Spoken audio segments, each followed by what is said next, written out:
Eu morreria feliz se eu visse o Brasil cheio em seu tempo histórico de marchas.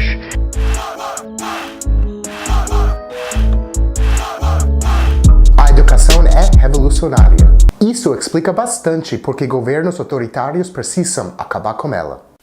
Uma aula não é apenas o professor passando adiante o conhecimento. Pelo contrário, é o encontro ou reencontro do professor com o conhecimento. A cada aula, a cada conversa ou discussão com os estudantes, o conhecimento é repensado. Os dois lados saem diferentes, renovados. Talvez o que mais amedronta os opressores é que a educação cria um espaço onde o conhecimento deve ser compartilhado sem hierarquias e sem uma figura de poder. Ao final, o professor não cabe definir ou dar forma aos estudantes, como acontece na sociedade. Muito pelo contrário, o professor vai ajudá-los e suportá-los na caminhada de conhecerem a si mesmos. Em muitos sentidos, o professor ou a professora é um combatente fiel do conhecimento, um revolucionário. No dia a dia, o educador é um revolucionário que resiste ao manter a memória do que a humanidade viveu e criou, através de um processo dialético e coletivo de pensar e repensar o que nos faz melhor, que se dá na sala de aula. Resiste ao ensinar em escolas em situações precárias, resiste acreditando nos alunos, independente do julgamento da sociedade ou dos governos. Bom, não dá para falar que todos são assim, né? Mas deveria, porque este é o papel do professor. Agora, mais do que nunca, com as forças da extrema-direita avançando, fica cada vez mais claro que a existência dos estudantes e dos professores serão forças de defesa da democracia. Há muitos professores que são inspirações que levaram a sua resistência além da sala de aula. Como forma de agradecer todos os professores e estudantes que estão na resistência e homenagear as suas lutas diárias, neste vídeo eu vou falar de alguns professores que são revolucionários. Pessoas que me inspiraram porque deixaram um legado para o mundo. Maria Firmina dos Reis nasceu em 1825 no Maranhão. Bom, século XIX, Império, nem tem que falar que naquela época mulheres nem tinham voz. Ela foi a primeira mulher a ser aprovada num concurso público no Maranhão como professora primária. Mas ela não foi a primeira só nisso. Foi a primeira escritora brasileira pioneira na crítica à escravidão. Em seu primeiro romance, chamado Úrsula, lançado em 1859, ela critica através da humanização de personagens escravizados. Além disso, na cidade de Guimarães, ela fundou a primeira escola mista para crianças pobres. Nascida em Pernambuco, também no século XIX, Maria Amélia foi uma das primeiras feministas no Brasil.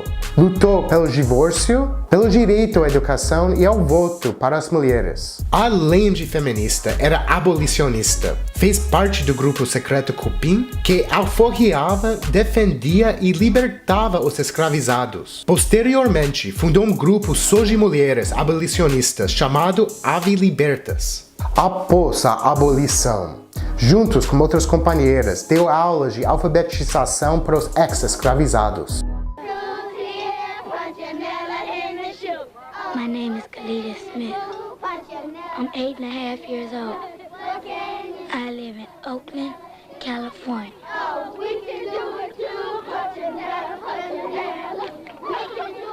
I go to school at the Oakland Community Learning Center. My school was started by the Black Panther Party.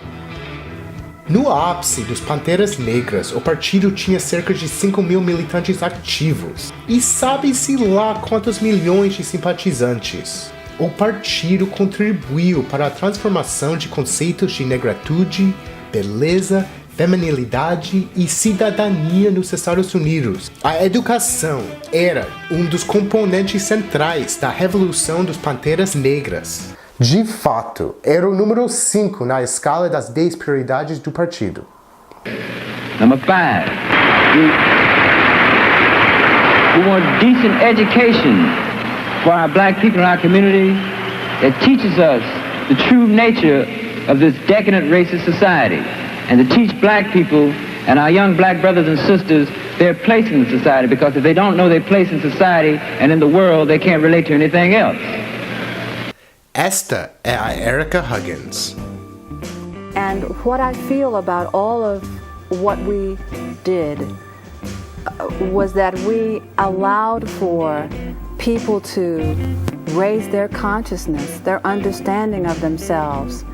And in a way, that understanding was a surface understanding, but the language changed. The way that black people carried themselves changed. What I felt was that something transforming was happening in the hearts and minds of people. Erica Huggins nasceu em 1948. Foi uma das primeiras membros dos Panteras Negras e uma das mulheres mais influentes no grupo. Entre 1973 e 1981, ela foi a diretora do Oakland Community School, uma escola primária respeitada pela comunidade, que tinha um currículo bastante revolucionário. Priorizava a história dos negros e dos latinos nas aulas. Inclusive, naquela época, ensinava espanhol. ¿Te gusta? ¿Te gusta? Além disso, a escola era uma extensão da família e da comunidade, tanto em termos de responsabilidade emocional como de sustentação. Havia 3 refeições por dia de graça para os alunos e dormitórios. Se você não sabe quem é Angela Davis,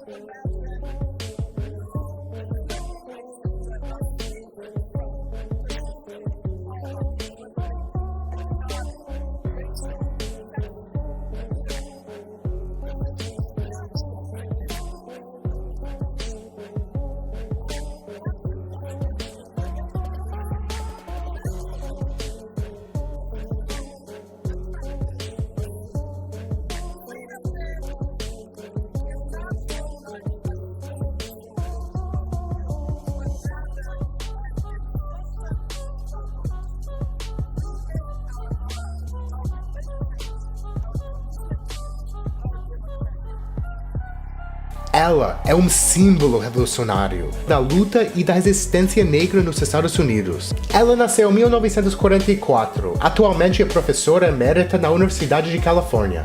Desde nova era militante. No ensino médio, entrou na juventude do Partidão.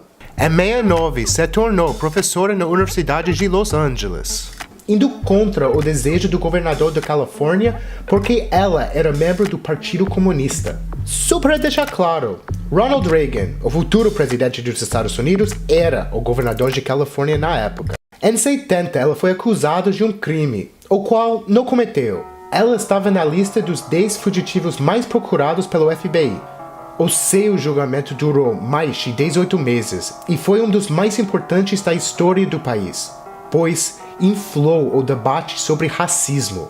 Houve manifestações pelo país inteiro pedindo a liberdade dela. Hoje, uma das suas lutas é contra o sistema prisional do país. Ela não se considera reformista, mas abolicionista, dado que a maior parte da população encarcerada é dos latinos e negros. O critério é a raça e a classe social. Vamos para o México. Um dos conflitos sociais mais intensos no México é entre indígenas e governo. O estado de Chiapas, que é o estado mais pobre, concentra uma das maiores populações de descendentes maias. E foi lá, em 1983, que foi fundado o Ejército Zapatista de Liberación Nacional, cuja função era defender os povos maia de despejo e invasão das terras deles. Rafael Sebastián Guillén Vicente, também conhecido como Subcomandante Marcos, é um professor que foi lutar ao lado dos maias em Chiapas, mesmo não sendo de origem maia. Durante a década de 90, ele foi o porta-voz do movimento zapatista, principalmente depois da rebelião de 94, em que a população maia tomou controle de algumas cidades de Chiapas. Um fato interessante, ele sempre aparece com máscara, porque a identidade dele não é importante. Marcos pode ser qualquer um que está de máscara e vice-versa.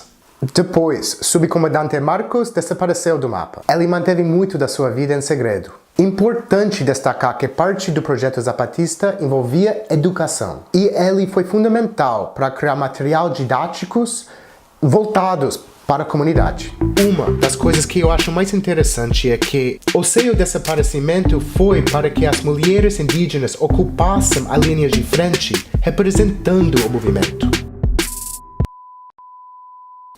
Não é possível refazer esse país, democratizá-lo, humanizá-lo, torná-lo sério, com adolescentes brincando de matar gente, ofendendo a vida, destruindo o sonho, inviabilizando o amor.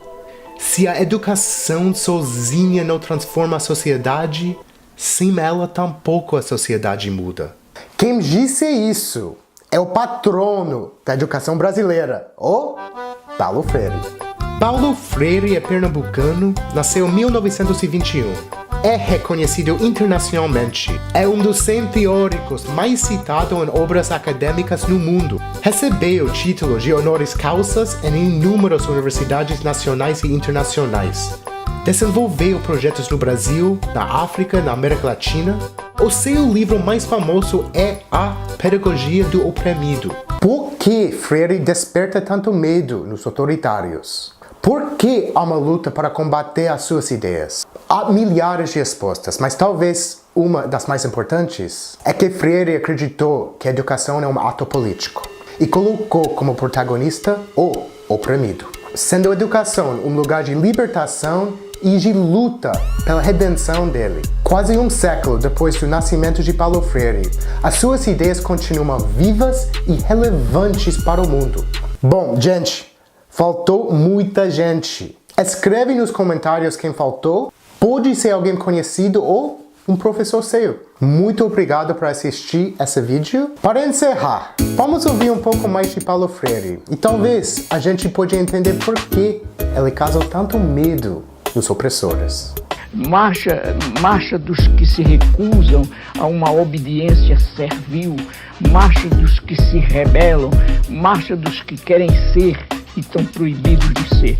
Eu acho que afinal de contas, as marchas são andarilhagens históricas pelo mundo.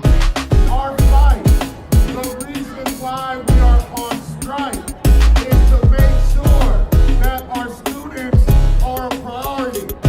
Em solidariedade, camarada gringo.